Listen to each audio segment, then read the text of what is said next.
అనంత్, నిజం చెప్పు, నువ్వు నా దగ్గర ఏదో విషయం దాస్తున్నావు కదా? ఏంటి గాయత్రి, ఏంటి అలా మాట్లాడుతున్నావు?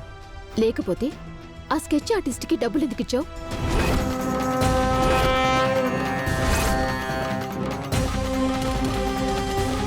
చూడనంత్, భార్యాభర్తల మధ్య ఎలాంటి దాపరికాలు ఉండకూడదు. అప్పుడే ఒకరి మీద ఒకరికి గౌరవం, నమ్మకం ఉంటుంది. మీరు నిజం చెప్పండి, ఆ స్కెచ్ ఆర్టిస్ట్కి మీరు డబ్బులు ఎందుకు ఇచ్చారు? అదేంటి గాయత్రి, ఆయన ఎప్పటి నుంచో అన్నయ్యకి బాగా తెలుసంట. వాళ్ళ పాపకి అన్నయ్య కూడా హెల్ప్ చేశాడని నాతో మాట్లాడాడు. అతను వాళ్ళ ఫ్యామిలీ గురించి చెప్తూ ఉంటే వాళ్ళ పాపకి సాయం చేయాలనిపించి నేనే కొంత డబ్బు ఇచ్చాను. అవునా అనంత్ గారు? అయితే అదేదో ఇంట్లోనే అందరి ముందు ఇవ్వచ్చు కదా. మంచి విషయం అయినప్పుడు 10 మందిలో ఇస్తే మేం కూడా సంతోషపడతాం. చాటుగా వెళ్ళి రహస్యంగా ఇవ్వాల్సిన అవసరమే ఉంది.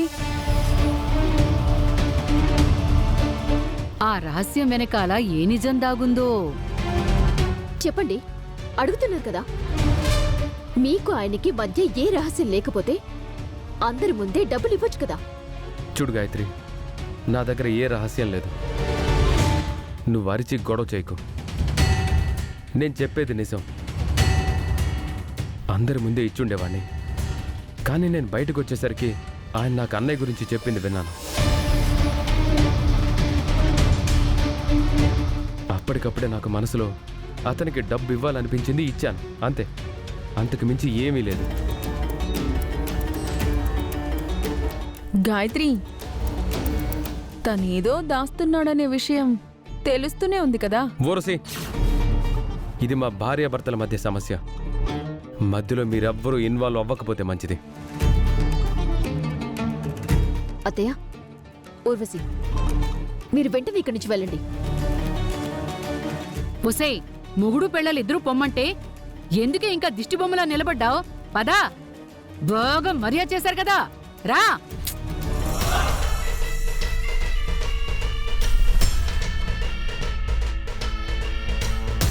అనంత్ నిజం చెప్పట్లేదు, ఏదో దాస్తున్నారు. అది ఆయన మాటల్లోనే అర్థమవుతుంది. అదేంటో తెలుసుకోవాలి.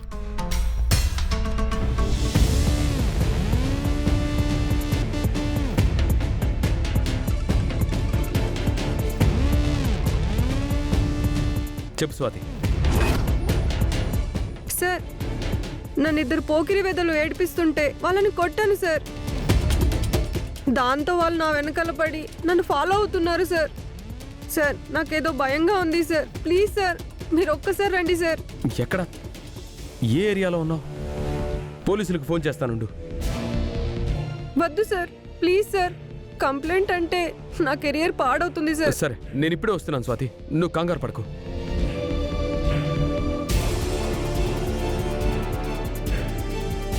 స్వాతి అంటే ఆఫీస్లో అమ్మాయి కదా, తన కోసం అంత కంగారుగా వెళ్తున్నాడేంటి?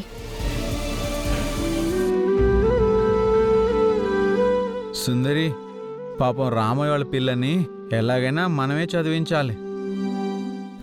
డబ్బులు అవసరమైతే అమ్మని అడిగి అరేంజ్ చేద్దామా? మంచి ఆలోచన బాలగారు. ఇప్పుడు మనకి మీ ఇంటికి వారధిగా ఉన్నది అత్తయ్య గారే కదా. డబ్బులు అవసరమైతే ఆవిడ సహాయం ఖచ్చితంగా తీసుకుందాం. అయితే ఈసారి అమ్మ ఇక్కడికి వచ్చినా, అమ్మ ఫోన్ చేసినా ఈ విషయం ఒకసారి అమ్మకు గుర్తు చేయి. అలాగే బాలగారు. అమ్మ త్రిపుర, ఏంటి, మళ్ళీ ఏదైనా సమస్య వచ్చిందా? అందరూ ఇలా కలిసి వచ్చారు? లేదమ్మా, నిన్నొక మాట అడుగుదామని అందరం అనుకుని నీ దగ్గరికి వచ్చాం.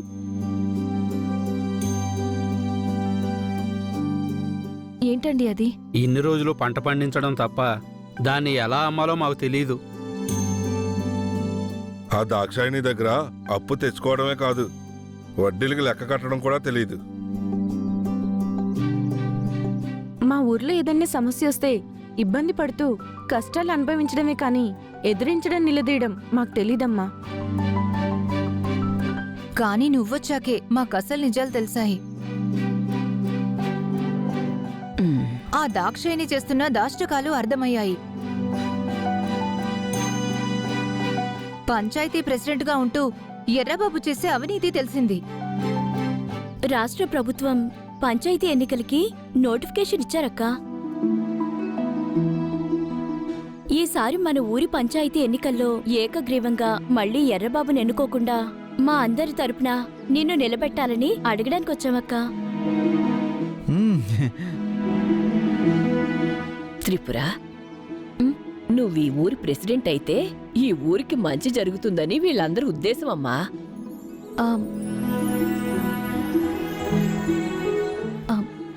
మీరు చెప్పిందంతా బానే ఉంది, కానీ నేను ఈ ఊరి ప్రెసిడెంట్గా ఉండడం అనేది కరెక్ట్ కాదు. ఎందుకంటే మేము ఈ ఊరికి వలసొచ్చాం. మీరు రావడం వల్లే కదమ్మా మా బతుకులు కొంచెమైనా మారాయి. లేదు లేదు, ప్రెసిడెంట్గా నిలబడ్డం అనేది నాకిష్టం లేదు.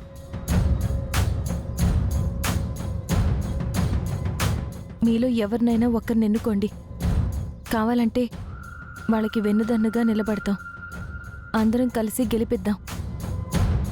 సరే అక్క, మీరు నిలబడకపోతే బాలాని ప్రెసిడెంట్గా నిలబడదాం.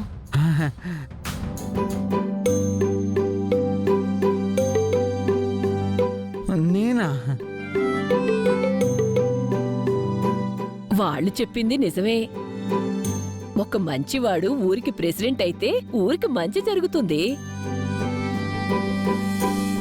నాకు తెలిసి బాలాబాబు కంటే ఈ ఊళ్ళో మంచివాళ్ళు ఎవ్వరూ లేరు. నేనా? అవును, బాలా నించుంటే బాలాని మేం గెలిపిస్తాం. బాలానే ప్రెసిడెంట్కి అర్హుడు. బాలా లాంటి మంచివాడే మాకు ప్రెసిడెంట్ అవ్వాలి. త్రిపుర, దయచేసి కాదనకమ్మా. సుందరి, నేను ప్రెసిడెంట్గా నిలబడాలా? అవును బాలాగారు. ఏ కల్మషము, ఎలాంటి స్వార్థం లేని మీలాంటి సహృదయం ఉన్నవాళ్ళు పంచాయతీ ప్రెసిడెంట్ అయితే ఊరే మారిపోతుంది. అయితే మనందరం వెళ్ళి మండల ఆఫీస్ దగ్గర అప్లికేషన్ ఫిల్ చేయాలి. సరే పదండి వెళ్దాం. రండి పద బాలాగారు. బాలా.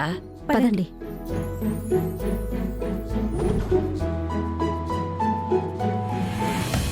ఏయ్! ఏయ్! ఆగవే! ఆగమంటుంటే ఏయ్! ఆగు!